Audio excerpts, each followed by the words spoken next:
Hello everyone, what's up and welcome to a brand new series called HelloAWS. This series is going to be focused on AWS and how to use their services in Mendix apps. If you don't know, Mendix and AWS have been partners for a long time. Since 2016, Mendix Cloud and Free Cloud have both been hosted on AWS. But recently, both companies have stepped up this partnership to focus on the developer experience. We both have the combined goal of making Mendix the fastest and easiest way to build apps on AWS. We've been hard at work creating a bunch of connectors to make AWS easier to use in a low-code way. You can already find them in the marketplace today, so why not try some of them out? Well, if you want to use any of these awesome new connectors, you're first going to have to authenticate your Mendix app with AWS using the AWS Authentication module. So that's what we're going to have a look at in this video. So to start setting this up, we're going to go to Mendix Studio Pro, and we're going to click the shopping cart icon to open the marketplace panel. Then I'm going to search for the authentication module, and I'm going to open that up and download it into my project. We're going to choose to add as a new module and click import, and then click continue. As you can see under the overview here on the marketplace page, this module supports two methods of authentication.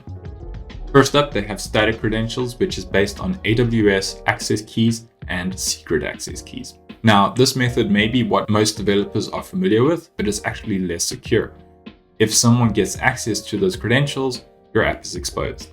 The preferred method here is session-based credentials. Session credentials work using short-lived tokens, which are only valid for a short period of time.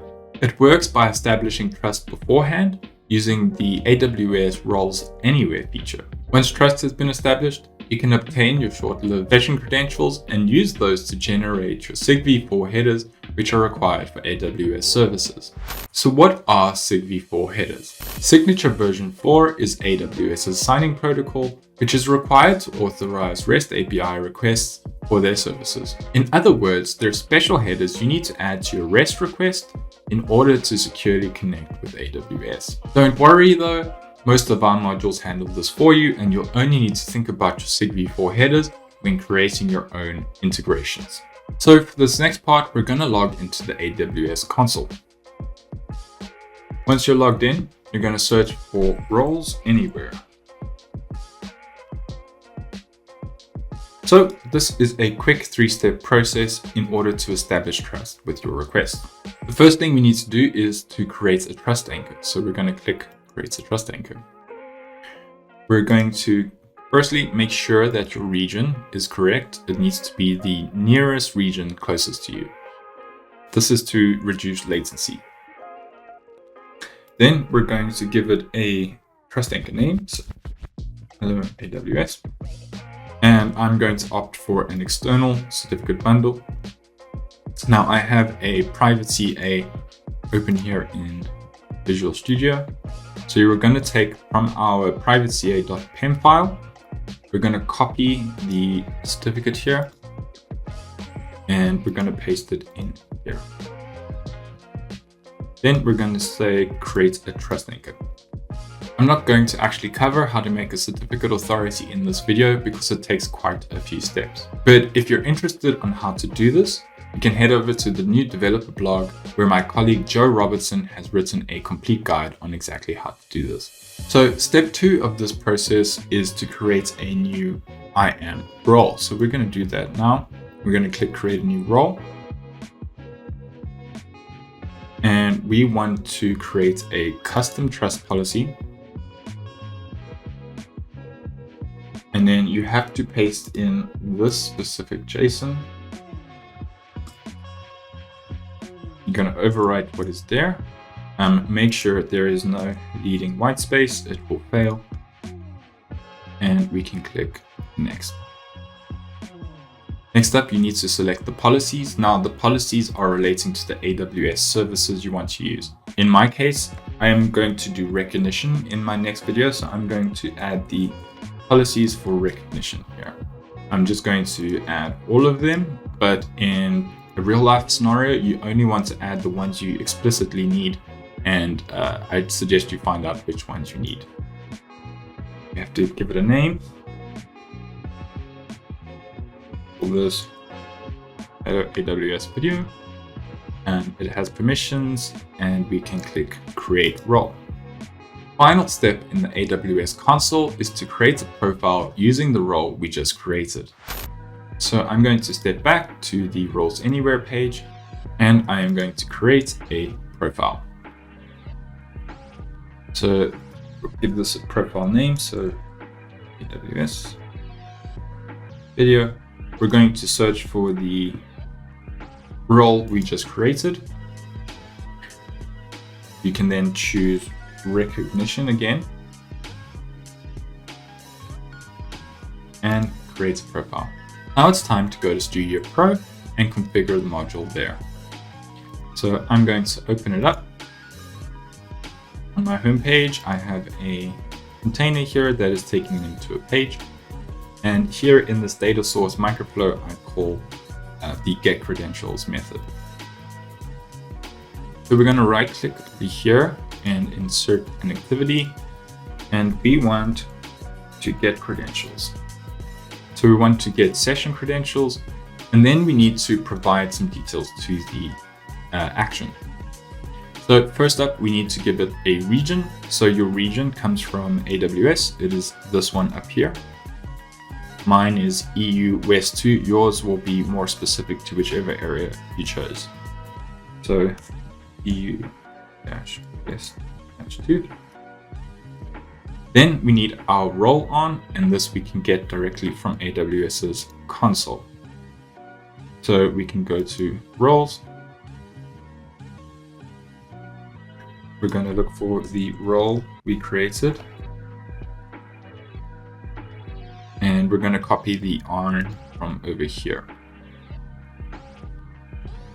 It's a string, so it needs to be in quotes, and paste it in.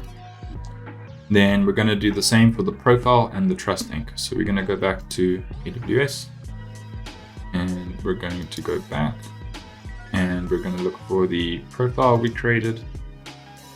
Copy the ARN again.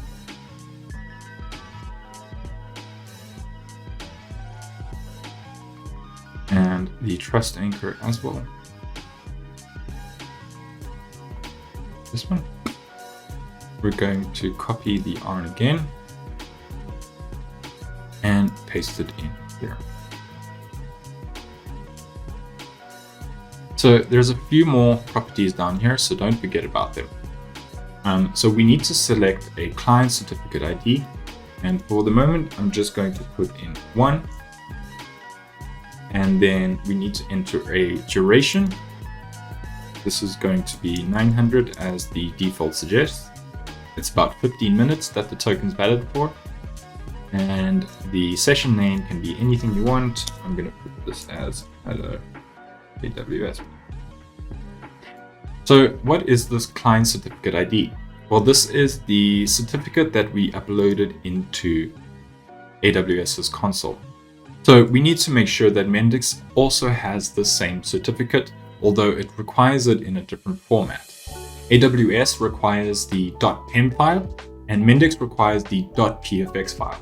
So it's the same credential, but just in a different format. So how do we import that into Mendix? Well, we need to set a custom configuration. So to do that, we go to settings, and we're going to open the active configuration. You might have multiple here.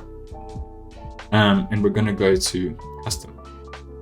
So client certificate password, we need to make sure it's set. And this is the password that you created the certificate using. You have to enter this when you create it. So if you don't create it yourself, ask the person who did and ask them for the password. Mine's simple, I created it myself. And then the client certificate, this is the actual file path to the certificate. Now it doesn't have to be in your project directory. It can actually just be on your desktop or anywhere on your machine.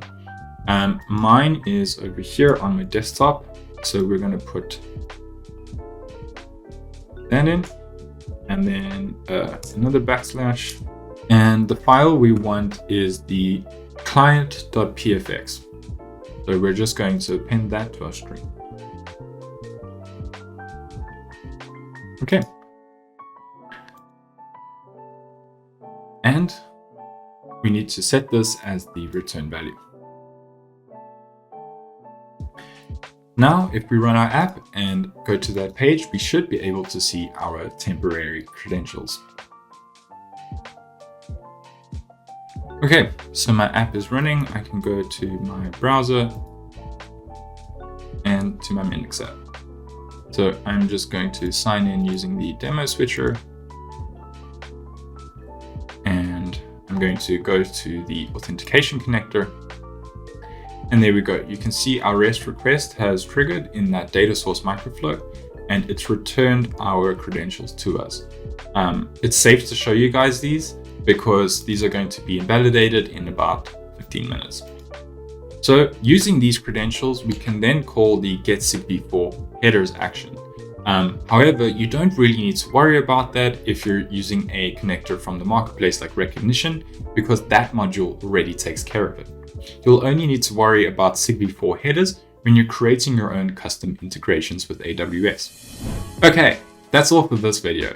In the next one, I'm going to be showing you how to use these same credentials to call Recognition, where I'm going to be building an app which has a twist on comparing faces. Remember, if you get stuck at any point, make sure to check out the documentation on both Mendix and AWS's doc pages. I also highly recommend taking the Mendix workshop on AWS, which I will link in the description. That's all for now. Until next time, I'm Ryan Maki, and this is Hello AWS.